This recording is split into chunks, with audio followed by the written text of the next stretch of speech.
Hey everyone, Aaron at Redbird Speed here, back here with you. Today we're going to be starting the game plan for this complete 9-inch rear end.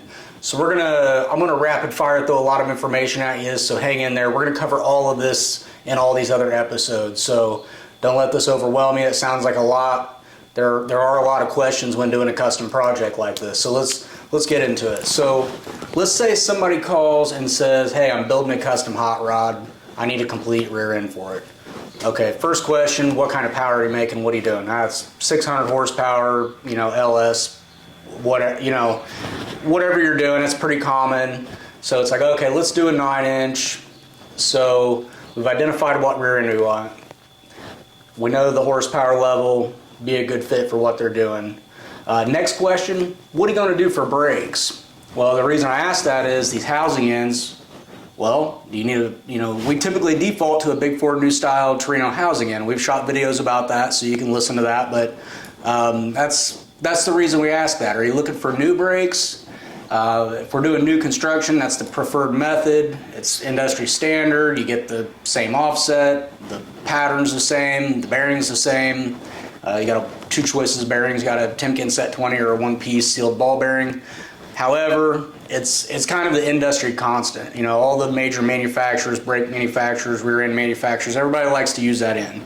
So that's the reason we're asking that. Also, that's going to impact the hub, the flange on the axle, the offset. There's a lot of stuff. There's a lot of moving parts there to make sure all the brakes work with the rear end. So the next thing in the game plan, how wide are we going to make this?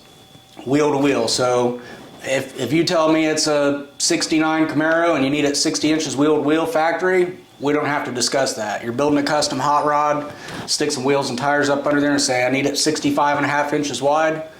We'll make this housing and make the axles to fit. Everything's made to order. So there's other housing features, fill, drain.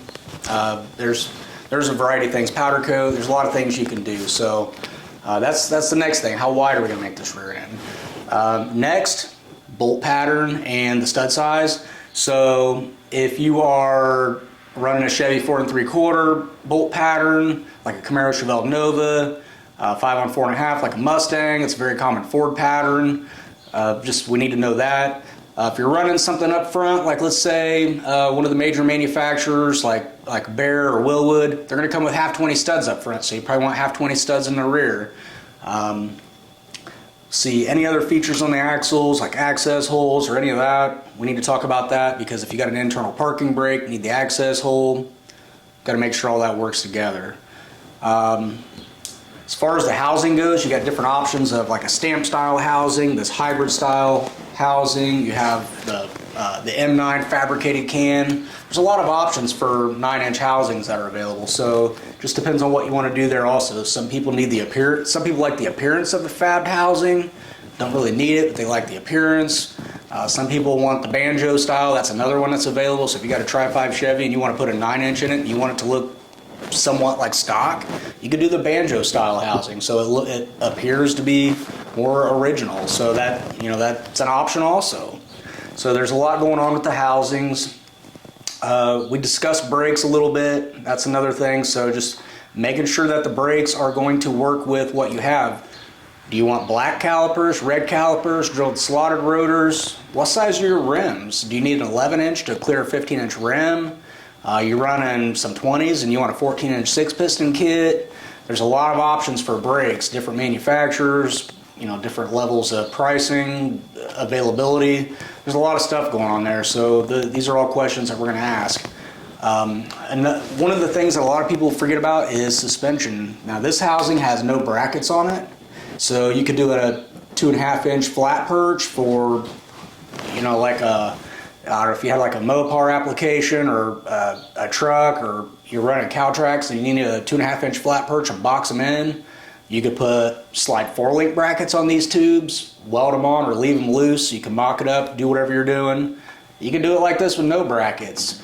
You got mono-leaf or multi-leaf, so if you had a Camaro or a Nova and you're trying to, do something custom, or you just want them welded in stock location, they can be put on there. So cars like the G-bodies, the The A body like Chevelles, the Mustangs, like the Impala Capri style rears, they're going to have ears on top of the can. They got the lower control arm mounts welded on. We can put those on in the stock location. There's a jig that just drops them right in place. So these are all things that we can discuss. So if you're doing something custom, even if you want to powder coat the thing, if you've got a house of colors or a prismatic powders number or something that you want to get done, give us a call. We'll call our powder coater, and if you give him a color code, he could probably order it and do what you want. So there's a ton of stuff going on here. There's a lot of options. There's a lot of ground to cover. So we're going to do that over this entire series. So don't let this overwhelm you, but those are questions that we're going to be asking. So let's just jump in. We'll jump into the next video and start talking about mocking it up. You know, there's going to be questions. Like, you'll have a list of questions when we go through all this. Okay, how wide do you want? I'm doing something custom. Well, you might need to stick your wheels and tires up under there and tell us a wheel mounting surface to wheel mounting surface, and we'll just make it what it needs to be. Or, you know, I'm not sure what size of studs I want or what gear ratio. That's another thing we didn't talk about. The differential. So the center section that goes in the 9-inch, there's a variety of, do you want iron? Do you want aluminum? Do you want to save weight? What kind of posi? Do you need a spring and clutch style, you know, lower horsepower cruising around town? Do you want, are you running like 1,000 horsepower street car and you want a gear driven, like a good wave track? Or there's so many options. There's just so much going on there. Like yoke size, gear ratio. Gear ratio is another big one. A lot of people, you got to figure out what you're doing with your transmission. You got to figure out what tire size, what you're going to be doing with it. Are you going to be drag racing it? Do you want to be cruising around town? Are you on the interstate a lot?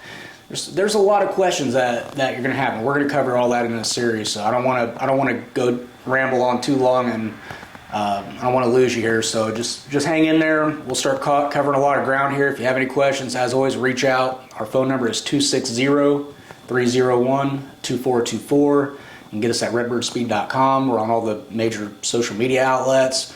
So we're pretty accessible. So just reach out if you have questions. We'll go from there. So hang in there for the next video. Thanks for watching today. Have a good one.